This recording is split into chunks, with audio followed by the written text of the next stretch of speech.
सभी को नमस्कार स्टूडेंट्स। देखिए, आज हमारा जो डिटरमिनर का टॉपिक है उसमें हम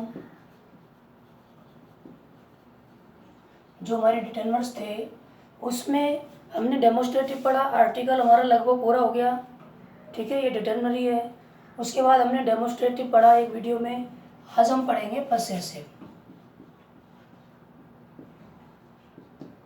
पसेसिव्स, ठीक है। पसेसिव्स क्या होते हैं ये आप समझ लें।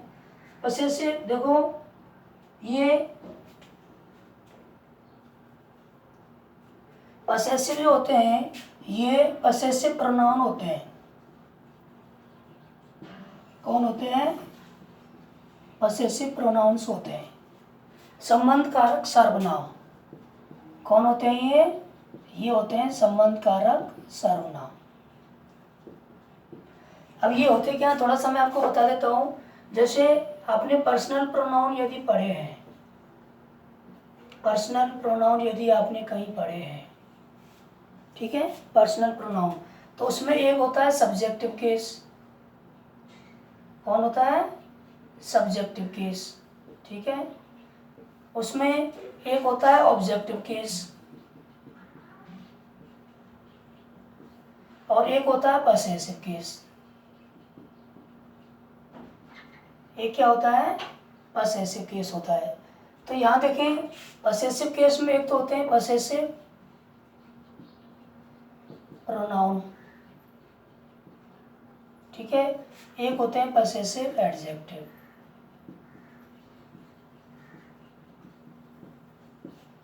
एक क्या होते हैं? एक होते हैं पसेसिव एडजेक्टिव। अब इनमें क्या है, देखो आपने ये भी देखा हो, जैसे हम कहते हैं आई, मी और माइन, और ये हो गया माई, ठीक है। तो ये पसेसिव, इनको हम प्रोनाउन कह रहे हैं, वैसे ये पसेसिव एडजेक्टिव है। ये पसेसिव केस कहेंगे यहाँ, ये पसेसिव केस यानी कि संबंध कारक सर्वनाम होते हैं पसेसिव केस। और पसेसिव केस में भी ये कौन से होंगे? Possessive adjective. जैसे हमने कहा आई, माई, मी कहते हैं हम, तो आई इसका देखो इस तरह से फॉर्म बनती है। वी का कहें हम वी, अवर, अस, और ये अवर्स होता है, ठीक है। यदि हम यू का करें, यू और ऑब्जेक्ट भी यू होता है, ये योर्स होता है और ये भी यू होता है, ठीक है। यदि हम ही का करें, आप जानते हैं ही का ऑब्जेक्ट हिम होता है और यहाँ भी हिज होता है, और ये यहाँ देखो पसेसिव एडजेक्टिव भी यहाँ पर हिज होता है। सी का करें, यहाँ पर हर, यहाँ ये हर्ष हो जाता है और ये यहाँ भी हर होता है। अगर हम दे का करें, इट का करें पहले, यहाँ भी इट होता है, ये यहाँ इट्स और यहाँ भी इट्स होता है, ठीक है। और दे का करें, दे में ये हो जाएगा यहाँ देम, ठीक है, यहाँ देयर्स होता है ये, और यहाँ देयर होता है। ध्यान देना, ये पसेसिव केस होते हैं संबंध कारक सर्वनाम, ठीक है। संबंध कारक सर्वनाम में भी ये पसेसिव एडजेक्टिव होते हैं। क्या होते हैं? Possessive adjective. अब देखो पसेसिव एडजेक्टिव क्या करते हैं, ये किसी भी नाउन के साथ आकर उसके साथ अपना संबंध बताते हैं, ठीक है। जबकि प्रोनाउन जो होते हैं वो अकेले आते हैं, इनके लिए किसी नाउन की जरूरत नहीं है, जबकि इसके लिए नाउन की आवश्यकता होती है। तो हम कह सकते हैं पसेसिव जो डिटरमिनर्स हैं वो कौन होते हैं? पसेसिव एडजेक्टिव होते हैं, ठीक है। और ये पसेसिव केस के भाग हैं। अब इनमें कौन कौन से आ गए शब्द देखो, अब इनमें जो ये शब्द आ रहे हैं ये सब आ गए, मई, ठीक है,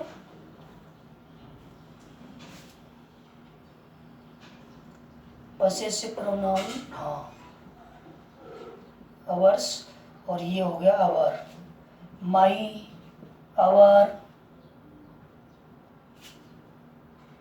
ये योर, ठीक है। इधर होगा हिज, ये होगा हर, उसका होगा इट्स, और ये होगा देयर, ठीक है। एक वन और आता है, वन उसके लिए वंस लगाते हैं। तो इस तरह से ये सभी क्या कहलाते हैं, ये सभी पसेसिव क्या कहलाते हैं, ये पसेसिव डिटरमिनर्स कहलाते हैं। तो हमने क्या कहा कि इनका यूज कहाँ होता है, ये किसी भी नाउन के साथ जुड़कर उसके साथ अपना संबंध बताते हैं, ये अकेले कभी नहीं आते। जैसे मैं कहूँ राम रीड्स, राम अपनी पुस्तक पढ़ता है, तो राम रीड्स अपनी पुस्तक पढ़ता है, तो अपने का अर्थ कौन देते हैं, पसेसिव एडजेक्टिव देते हैं। जो सब्जेक्ट होगा उसी के साथ उसका पसेसिव लगेगा। Ram reads his book. जैसे हम किसी तरह बना लें, माई लगा देंगे तो माई बुक बन गया, ठीक है।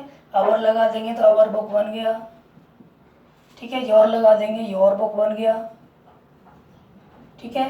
हिज लगा देंगे हिज बुक बन गया। कहने का मतलब ये जो है वर्ड, ये किसी नाउन के साथ आकर के, भाई डिटरमिनर का मतलब ही होता है नाउन के पहले जुड़कर उसके अर्थ को सीमित करना। यहाँ पर अर्थ को सीमित करने के साथ साथ क्या करते हैं, उसके साथ अपना संबंध भी स्थापित करते हैं, ठीक है।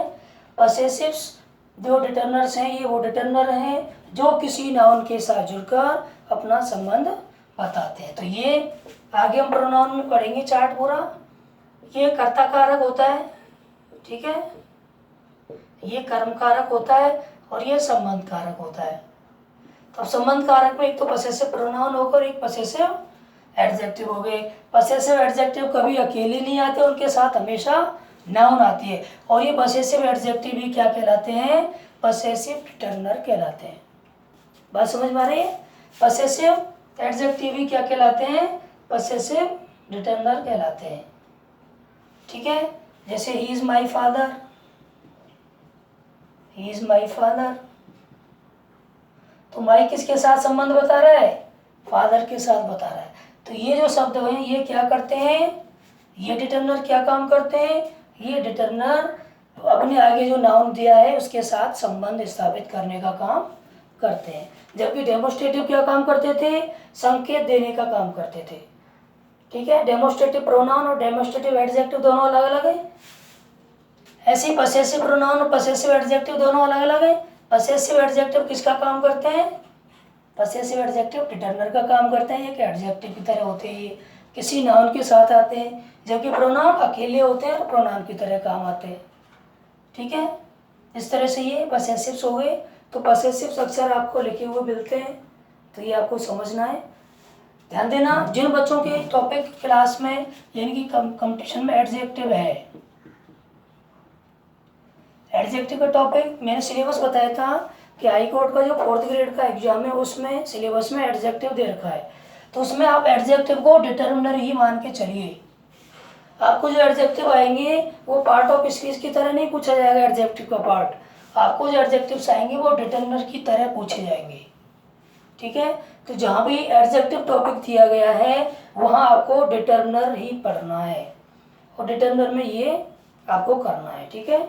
तो इस तरह से डिटरमिनर का एक एक पार्ट हम डेली कर रहे हैं, थोड़े थोड़े टुकड़ों में आप इनको करते चलें और आप उनको अपने नोट्स बनाते चलें। तो ये जो लिखना चाह रहे हैं वो लिख लें।